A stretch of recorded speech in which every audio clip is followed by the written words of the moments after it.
If you guys didn't know, Neptune is currently retrograde and will be there until December the 10th of this year. So what does that mean? That means that the veil has lifted. There are no more illusions, delusions that can blind us. We can finally see things for what they truly are, for who they truly are.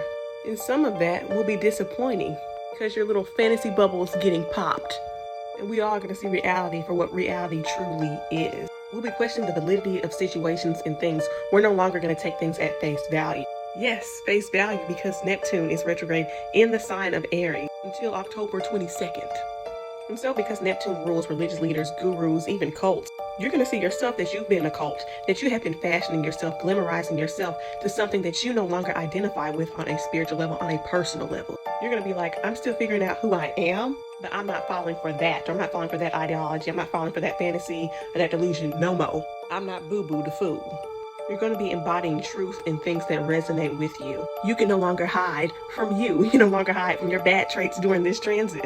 You're going to have to look at the man in the mirror, the woman in the mirror. If you go by they, them, you're going to have to look at y'all in the mirror. But the point of the matter is that you're going to have to deal with you and that anger problem and that this and that. And because Aries also rules leaders, honey, more people are going to be exposed. Leaders, gurus, all that.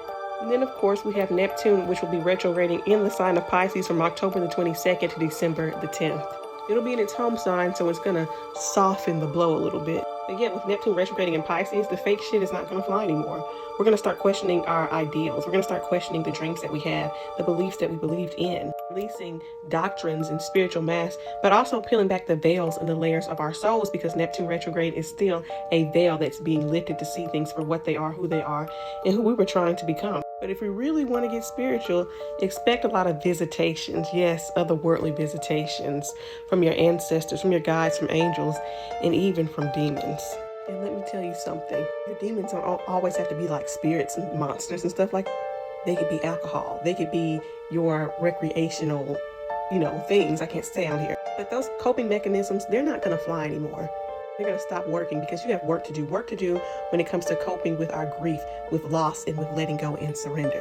Yes, this trend is going to be emotional. It's going to be trying. It's going to be tough work. I'm going to admit that. But it's because we have to do the spiritual work. We're going to be feeling a little bit lost, but we'll be divinely guided because Neptune is still a planet of spirituality and higher growth and agape love. And we're going to figure out what that truly is during this time when it's in Pisces.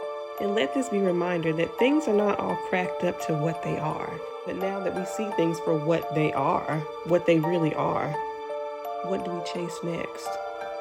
And is it worth it?